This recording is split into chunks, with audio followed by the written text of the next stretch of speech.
Vamos olhar para o sistema que é composto por estes dois circuitos RL, que estão acoplados magneticamente por uma indutância mútua M, que tem aqui as correntes em cada um dos circuitos, e aos quais no instante t igual a zero é aplicada uma tensão E0.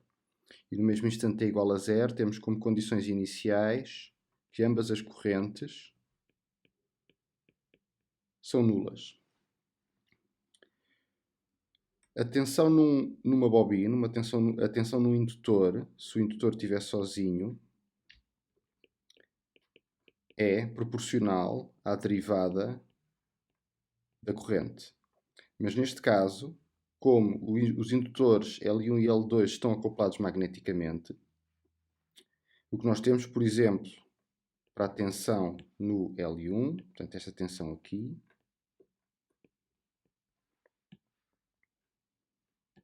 ela será igual a L1 vezes a derivada da corrente 1 em ordem ao tempo, mais o coeficiente de indução mútua vezes a derivada da corrente 2. E o mesmo vai ocorrer para o indutor que está no outro circuito. Portanto, aquela tensão ali, o 2, T, vai ser L2 DI2 DT mais M DI1 DT. Portanto, temos dois circuitos que estão acoplados magneticamente, portanto, eles interagem através da sua indução mútua. Agora, mas eu ainda só escrevi a tensão para as bobinas. Eu quero escrever a equação destes dois circuitos. Para isso vou usar a lei das malhas. Portanto, estabeleço duas malhas, uma com a corrente I1, outra com a corrente I2. E então, usando a lei das malhas,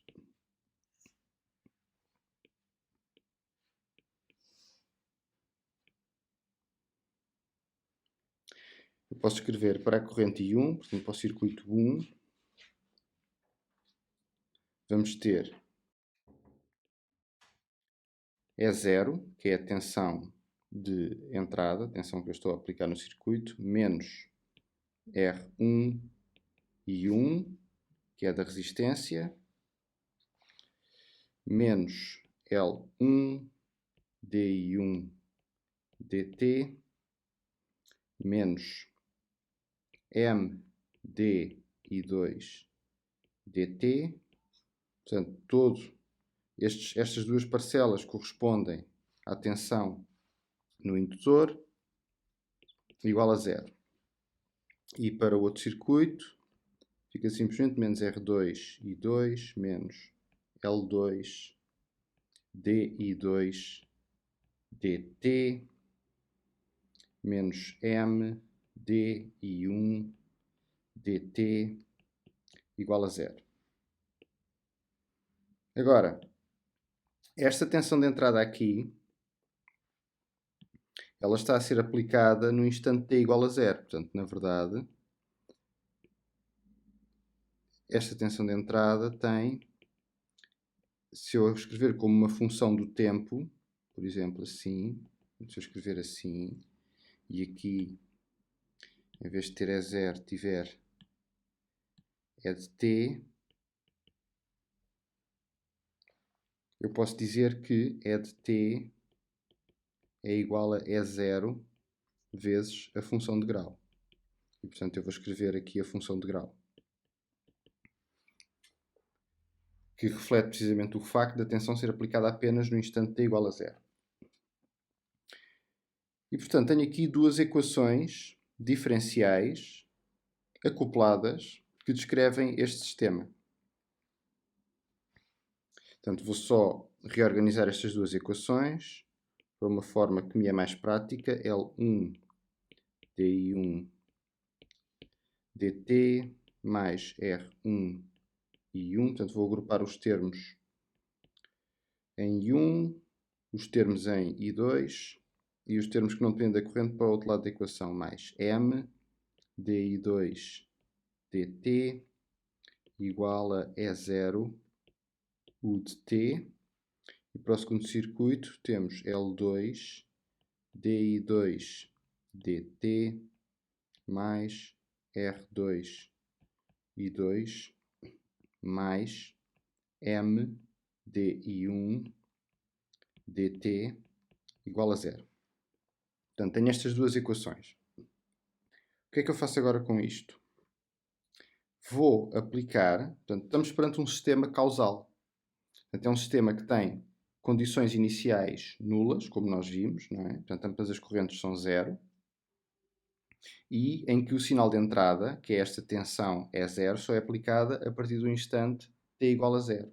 Portanto, estamos perante um sistema causal. Num sistema causal, aquilo que em geral nos é mais útil, aquilo que nos permite resolver o sistema causal, é usar a transformada de Laplace unilateral. Portanto, é isso que vamos fazer. Só para recordar, transformada de Laplace unilateral. Então, vamos ver a forma dos termos que nós temos aqui. Temos termos derivadas. Transformada de Laplace unilateral da derivada é s xs menos x0. E temos a função de Heaviside. Transformada de Laplace unilateral da função de Heaviside é 1 sobre s. Lembremos-nos sempre da propriedade das transformadas de Laplace, que é serem lineares. E, portanto, com isto, com estes ingredientes, talvez aqui em baixo para ter um pouco mais de espaço. L1, S e 1, portanto, escrevo agora em maiúscula, porque é transformada de Laplace da corrente, S, menos I1 em 0, mais R1 I1 de S, mais M, S I2 de S, menos I2 de 0, igual a E0 sobre S.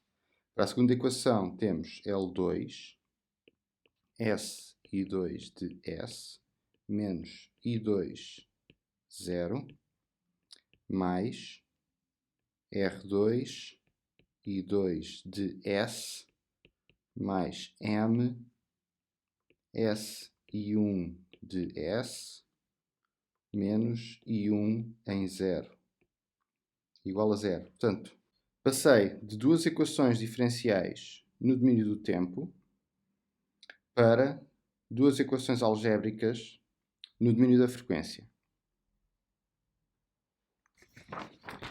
Como as condições iniciais são nulas,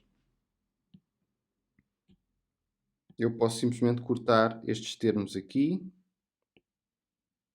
São os termos das condições iniciais. E escrever isto de uma forma um bocadinho mais compacta. L1S mais R1 I1 de S mais S M I2 de S igual a E0 sobre S. E a outra equação, L2S mais R2 I2 de S mais S M I1 de S igual a 0. Agora, vou usar uma das equações para isolar o I de 1 e substituir na outra equação, ficando com uma equação só em termos de I2. Portanto, vou usar a equação de baixo, que é um pouco mais fácil.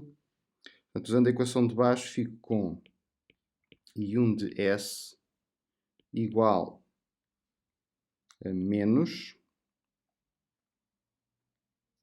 L2S mais R2 vezes I2 de S sobre S vezes M. E agora substituo na equação de cima. Fica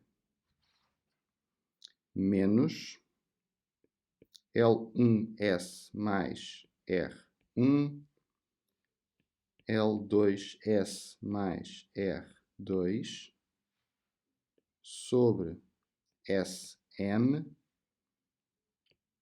I2 de S mais SM I2 de S igual a E0 sobre S. Portanto, agora tenho uma equação só em termos de I2. Portanto, agora vou conseguir chegar à expressão para o I2 no domínio da frequência para depois poder passá-la para o domínio do tempo. Portanto, posso multiplicar tudo por S, fica aqui S quadrado. E então, o que é que ficamos?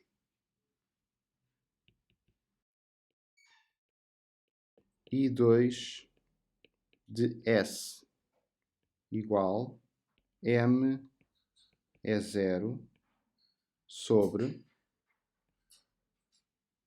M quadrado menos L1 L2 S quadrado menos L1 R2 mais L2 R1 S menos R1 R2.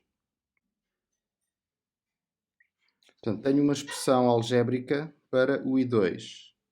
De seguida, vou substituir os valores numéricos das resistências e das indutâncias. R1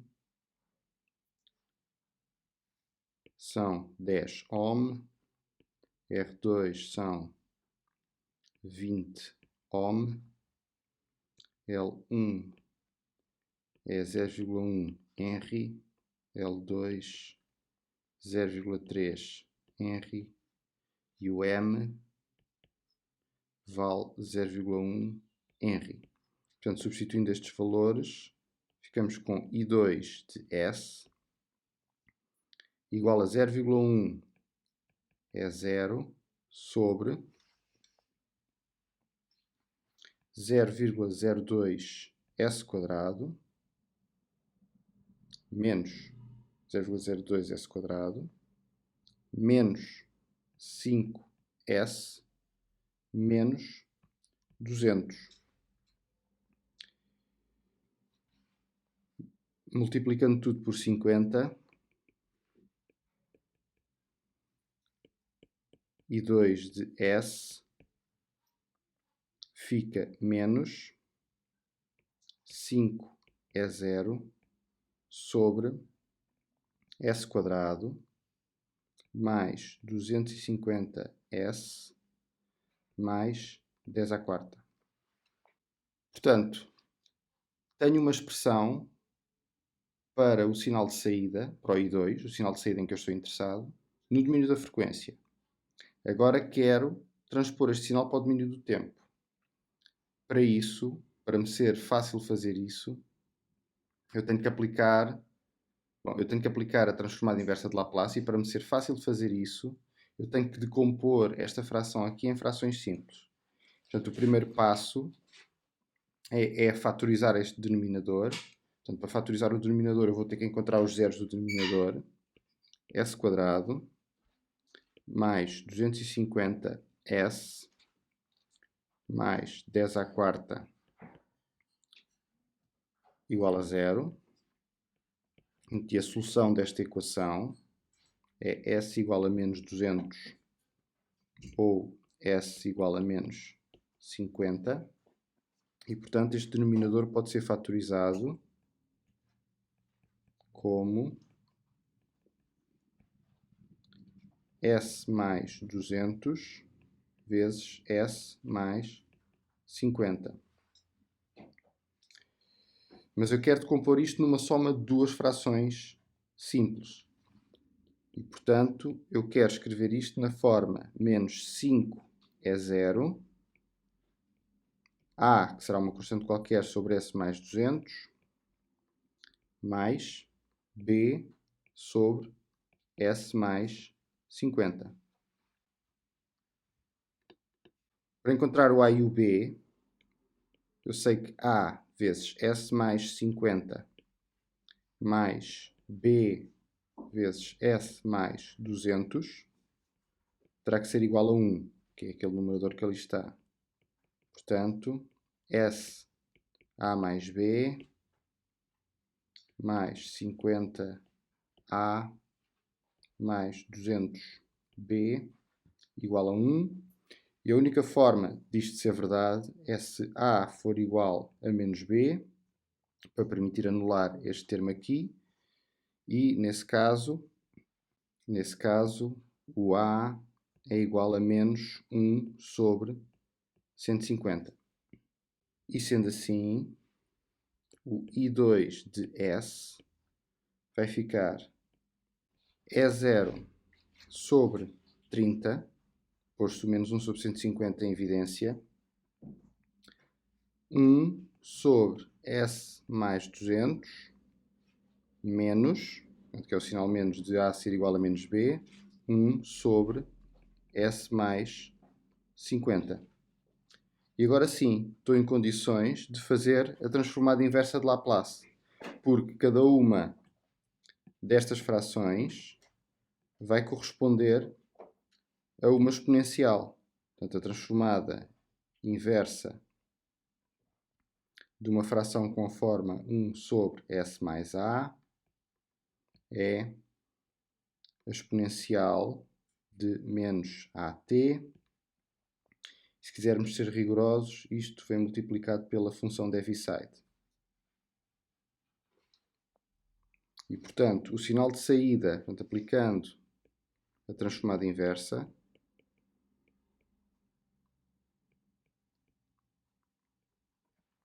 o sinal de saída no domínio do tempo vem como I2 de t igual a E0 sobre 30, exponencial de menos 200t menos exponencial de menos 50t vezes o t, né? Estivemos a trabalhar sempre com transformadas unilaterais, que é aquilo que nós esperamos do comportamento de um circuito real, que é aplicado a uma tensão inicial. Portanto, o que nós temos aqui é a sobreposição de dois regimes transitórios com uma corrente a decair exponencialmente.